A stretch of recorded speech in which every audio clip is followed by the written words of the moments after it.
for Fairchild, semiconductors na yan, yung Lear, yung lahat ng mga cement factory, San Miguel.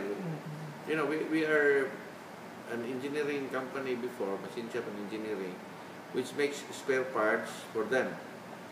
After a while,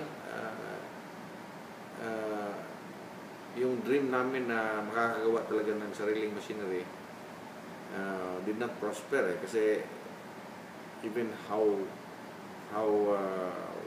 active we are in our advocacy to have a production of special steels here in the Philippines, hindi natuloy yun eh. So, imported lahat yung special steels. If imported yung special steels, paano ko makakagawa ng makina? So, instead of importing the raw materials, yung tao, i-import na lang ng buong makina na, di ba? Yes. So, I decided to look around for another business which can use locally available materials. Oh, yes. Indigenous raw materials, and I found this, first of all, the shells. So, because my products were machine finished before, so, pinakamadali kong gawin is buttons.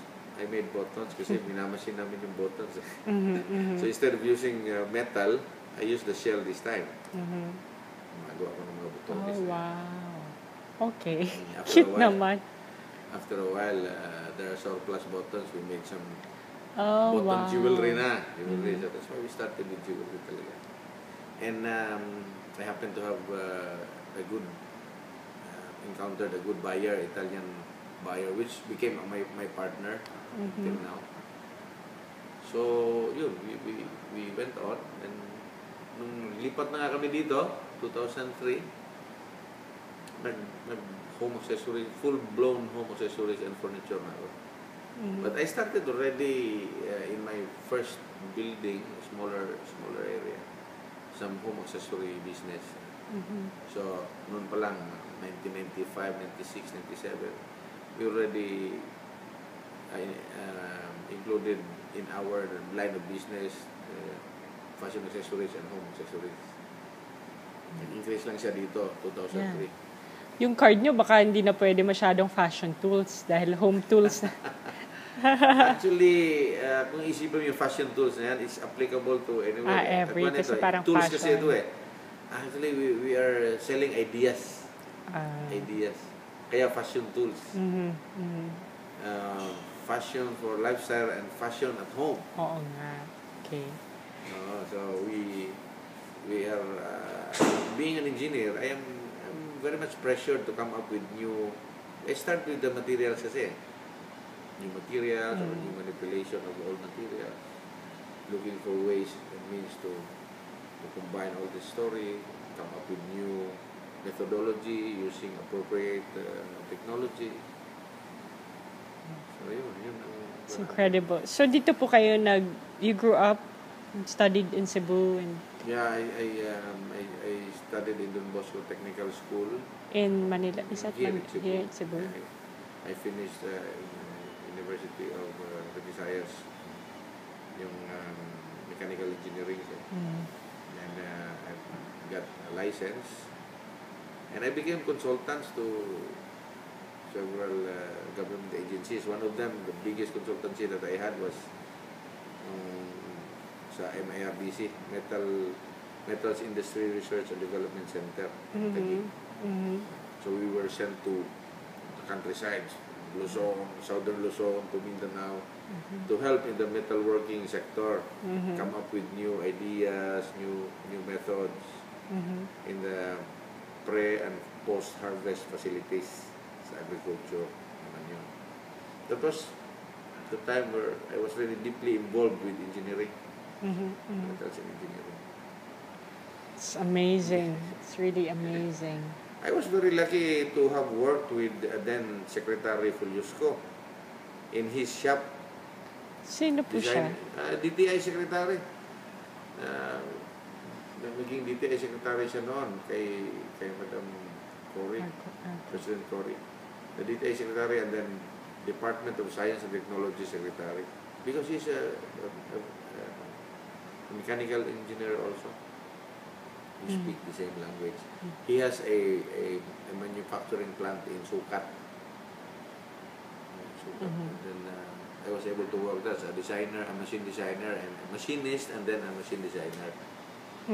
So doon Wow. isa ng mga designing ko. Pero technical yun, puro technical. Ito ngayon medyo aesthetics and dito. Pero we are still combining aesthetics with technical aspects. Pa-explain nga po, paano? How? Tulad ng invention namin. Yeah, If I were not a technical person, I could probably have just simply adapted with what is already done before, traditional kind of work. But we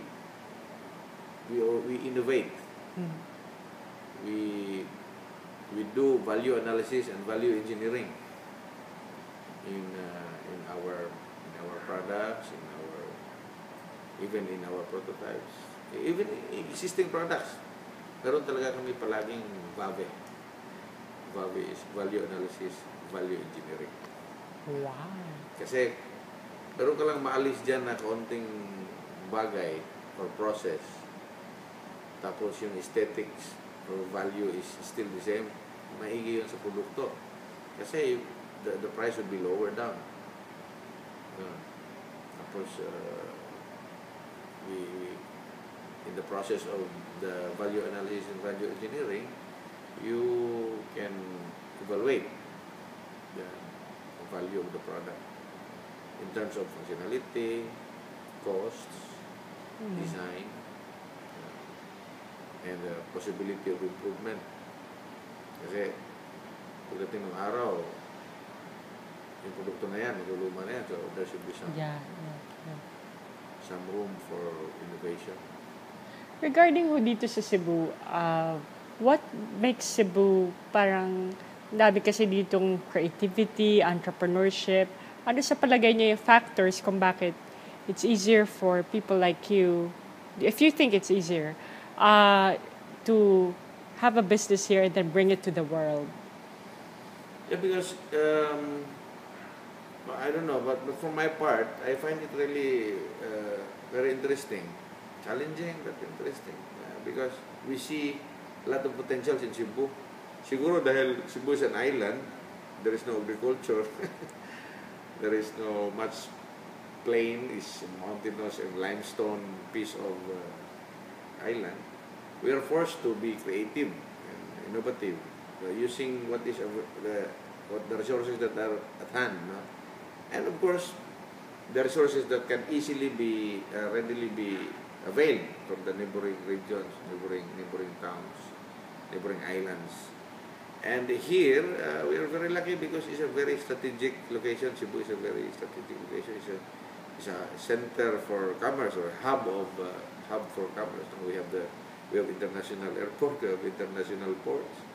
Lahat na yata ng mga may-ari ng mga vessels natin, shipping vessels, pati isang aeroplano galing sa Cebu.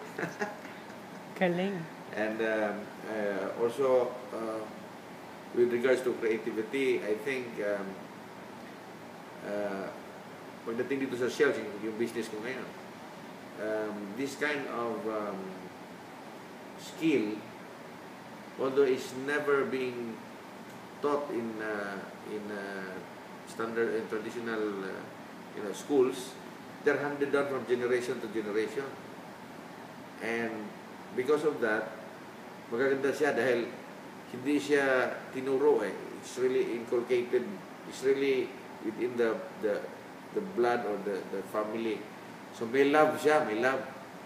Kaya maganda ang labas kasi di ba pag nagluluto ka, tapos sama yung pakiramdam mo, pangit yung niluluto mo, di ba? Ito, every time that my guys are inlaying pieces, they do it with love. It's labor of love. Kasi nandito na sa puso nila yan eh. Hindi galing sa eskwela. Galing talaga sa gusto nila. Gusto nilang gawin. Yan. So, kaya maganda ang kalalabasan palagi. Yan ang sikreto. Ang ganda. Ang ganda nun. Ang ganda nung